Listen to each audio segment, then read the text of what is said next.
안녕하세요. 트레이더 K입니다. 오늘도 이더리움 15분봉 단타 흐름 분석으로 시작할게요. 이 영상을 보고 계신 분들 중 지금 이미 포지션을 들고 계신 분들도 있을 거고 아직 진입 타이밍을 재고 계신 분들도 있을 겁니다. 오늘은 두 경우 모두를 함께 다루겠습니다. 단순히 오늘 이더리움이 오를지 내릴지를 맞추는 게 아닌 지금 이 가격 구간에서 포지션을 어떻게 설계하고 어떻게 운용할 것인가 그 실전 기준을 구체적으로 잡아볼게요. 방향도 중요하지만 지금 이 자리에서는 관리가 먼저예요. 먼저 지금 이더리움이 어떤 그림을 그리고 있는지부터 확인해 볼게요. 이더리움은 단기 정배열 흐름 속에서 상단 돌파 시도를 이어가고 있습니다. 15분봉 기준으로 고점과 저점을 계속 높이는 계단식 상승 구조가 유지되고 있는 상황이며 단순 반등이 아닌 EMA가 정배열로 깔려있고 그 위에서 볼린저 상단을 따라가는 흐름이 나오고 있어요. 이게 지금 이더리움의 가장 중요한 구조적 특징이에요. 비트코인과 비교해도 이더리움이 상대적으로 힘이 좋은 모습이 나오고 있어요. 보통 비트코인이 흔들리면 알트코인은 더 크게 흔들리는 경향이 있는데 지금 이더리움은 비트코인의 눌림 구간에서도 상대적으로 버티는 모습을 보이고 있어요.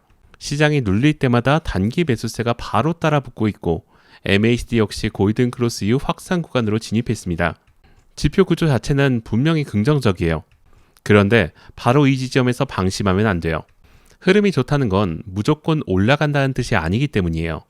지금 이 자리가 어떤 자리인지를 먼저 냉정하게 보는 것이 중요합니다. 지금 이 자리가 포지션 관리의 핵심인 이유, 그 이유는 바로 RSI에 있습니다. RSI가 이미 과열권 근처까지 올라온 상태예요. 추세가 강하더라도 RSI가 이 구간까지 올라오면 단기적으로 숨고르기가 나오는 경우가 많습니다. 위로 바로 뻗기보다 한번 흔들고 올라가는 패턴이 나올 가능성도 충분히 열려 있어요. 이 말은 곧 지금 롱 포지션을 들고 있다면 단순히 홀딩만 하는 게 아니라 어디서 익절하고 어디서 물량을 나눌지 기준을 정해둬야 한다는 뜻이에요. 현재는 롱 우세 흐름이지만 추격보다 눌림 확인이 유리한 자리입니다. 이미 많이 올라온 자리에서 양봉을 추격하는 것은 리스크 대비 효율이 떨어져요. 신규 진입을 고민 중이라면 이 점을 반드시 먼저 짚고 가야 합니다. 올라가는 봉을 보고 쫓아가는 매매는 심리적으로는 편하게 느껴질 수 있지만 사실 그 순간이 가장 리스크가 높은 타이밍인 경우가 많습니다. 지금 이 자리는 추격 매수가 아니라 포지션 관리와 타이밍이 더 중요한 구간이에요. 그렇다면 구체적으로 어느 가격대를 기준으로 움직여야 하는지 위쪽 저항부터 짚을게요. 현재 가장 중요한 저항은 2325에서 2340 구간이에요. 이 자리는 상단 볼린저 밴드와 이전 매물대가 겹치는 구간이고 단기 차익 실현 물량이 나올 가능성이 높습니다. 위에서 팔겠다고 기다리는 물량이 쌓여있는 자리라는 뜻이고 거래량 동반 없이 이 자리에 접근하면 윗꼬리가 달릴 수 있다는 점도 함께 봐야 합니다. 2325 돌파 여부가 다음 상승 파동의 핵심이에요. 이 구간을 거래량을 동반해서 안착한다면 위에 쌓여있던 단기 숏 포지션들이 정리되면서 2350 이상까지 탄력적인 확장이 가능합니다. 숏 스퀴즈 효과까지 더해지면 상승 속도가 더 빨라질 수 있는 구간이에요. 반대로 이 자리에서 거래량 없이 막힌다면 단기 조정이 먼저 나올 수 있어요. 따라서 지금 롱을 들고 있다면 2325 저항 앞에서 포지션 일부를 줄이거나 절반 익절을 고려하는 게 좋습니다. 잔여 물량은 2340까지 열어도 돼 거래량 없이 막히는 신호가 나오면 미련 없이 정리하는 게 맞습니다. 상단 저항 구간에서 전량 홀딩은 흔들기 구간에서 심리적으로 흔들릴 수 있고 결국 최고점 부근에서 늦게 정리하는 결과로 이어지기 쉽습니다. 분할 익절이 지금 이 자리에서 가장 현실적인 전략이에요. 저항 다음으로 반드시 함께 봐야 하는 게 지지 구간이에요. 핵심 지지는 2307과 2299예요. 2307은 1차 지지 구간으로 단기 조정 시 첫 번째 반등 시도가 나오는 자리예요. 가격이 이 구간으로 내려왔을 때 거래량을 동반한 반응이 확인되면 눌림 후 재진입 기회로 볼 수 있습니다. 단 반응이 약하다면 그 다음 지지까지 밀릴 수 있다는 것도 함께 염두에 둬야 합니다. 그 중에서도 2299가 더 중요한 자리예요. 이 구간은 단기 EMA 지지와 볼린저 중심선이 함께 겹쳐져 있는 자리예요. 여러 지지 요소가 하나의 가격대에 모여 있다는 건 그만큼 이 자리의 의미가 크다는 뜻이죠. 2299 지지가 무너지면 단기 상승 구조가 약해질 수 있습니다. 지금 포지션에 들고 있는 분들은 이 자리를 손절 기준으로 명확하게 설정해 두셔야 합니다. 감으로 버티는 게 아니라 기준을 미리 정해두는 것. 그게 포지션 관리의 시작이에요. 만약 2299가 이탈된다면 2290에서 2276 구간까지 눌림이 나올 수 있습니다. 특히 미국장이 열리면 비트코인 변동성이 커지는 시간대에 이 구간까지 끌려 내려오는 상황이 발생할 수 있어요. 손절 기준을 미리 설정해두지 않으면 그 구간에서 판단이 흐려지게 됩니다. 빠르게 대응하지 못하고 물타기로 이어지는 경우 단타에서 스윙으로 바뀌는 최악의 상황이 만들어질 수 있어요. 지지와 저항을 확인했다면 숏 전략도 짚을게요.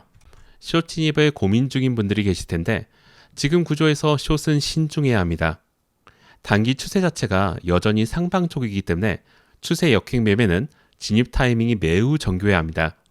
추세가 살아있는 구간에서 반등 자리마다 숏을 쌓는 것은 흐름을 이기려는 방식이고 그건 확률적으로 불리한 싸움이에요. 2325에서 2340 저항 부근에서 거래량 없이 막히는 신호가 명확하게 나올 때 그때 단기 숏을 짧게 가져가는 방식이 현실적이죠. 그 전까지 선제적으로 숏을 잡는 건 지금 이 흐름에서 리스크가 크다는 점을 다시 한번 강조드립니다. 방향과 가격대 기준을 잡았다면 이제 시간대별로 어떻게 움직일지도 정리해야 합니다. 아침 구간은 단기 상승 추세가 유지되고 있는지 여부를 먼저 확인하는 시간이에요. 이 시간대에서 포지션을 크게 가져가기보다 방향을 먼저 확인하고 들어가는 것이 맞습니다. 아침부터 크게 베팅하면 낮 시간대 횡보 구간에서 불필요하게 물려버릴 수 있어요. 낮 시간대는 거래량이 빠지면서 횡보할 가능성이 있습니다. 이 구간은 방향이 명확하지 않아서 섣불리 진입하면 방향 없이 흔들기에 당하기 좋은 타이밍이에요. 시장이 쉬어가는 구간에서는 같이 쉬는 것도 하나의 전략이에요. 매매를 쉬는 것 자체가 손실을 막는 행동이란 점 기억하시기 바랍니다. 저녁 이후가 가장 중요한 구간이에요. 미국장이 들어오는 시간대에 2325 돌파 여부에 따라 변동성이 크게 확대될 가능성이 있어요. 미국장 전후 거래량이 붙으면 이더리움 변동성 확대 가능성이 높습니다. 이 말은 곧 미국장 이전까지는 포지션 규모를 보수적으로 유지하고 실제 방향이 잡히는 시점을 확인한 이후에 대응하는 것이 훨씬 유리하다는 뜻이에요. 확인 없이 미리 들어가서 버티는 방식은 이 구간에서는 추천하지 않습니다. 여기까지 내용을 바탕으로 오늘 단타 포지션 운용의 기준을 3가지로 정리하겠습니다. 첫째, 2325 저항 앞 분할 익절. 한 번의 전량 익절이 아니라 저항 앞에서 물량을 나눠서 정리하고 돌파 확인 후에 잔여 물량을 가져가는 방식이에요. 둘째, 2299 이탈 시 즉시 손절 또는 관망. 이 자리가 무너지면 단기 구조가 약해지기 때문에 미련을 두어서는 안 됩니다. 기준 이탈 후 버티기는 단타에서 절대 해서는 안 되는 행동이에요. 셋째는 미국장 이후 방향 확인 후 재진입이에요. 지금 자리에서 억지로 포지션을 만들기보다는 변동성이 방향을 잡은 이후에 따라가는 방식이 오늘 구간에서는 훨씬 더 효율적이에요. 현재 구조는 급등보다는 천천히 매물을 소화하면서 올리는 형태에 가깝습니다. 지금 들어간다면 욕심보다 관리를 앞세우는 게 맞죠. 마지막으로 오늘 핵심을 다시 한번 정리할게요. 이더리움은 현재 단기 상승 구조를 유지하고 있지만 상단 저항 근처라 흔들릴 가능성도 함께 열려 있어요. 방향 하나만 보고 달려드는 매물보다 지금은 포지션 크기와 진입 타이밍, 그리고 리스크 관리가 수익을 결정짓는 구간이에요. 수익은 좋은 진입에서만 나오는 게 아니에요. 나쁜 손실을 얼마나 잘 막느냐에서도 나옵니다. 결국 살아남는 매매가 오래가는 매매예요. 오늘도 냉정하게 계획대로 움직이시기 바랍니다. 이상으로 이더리움 15분봉 단타 흐름 분석이었습니다. 감사합니다.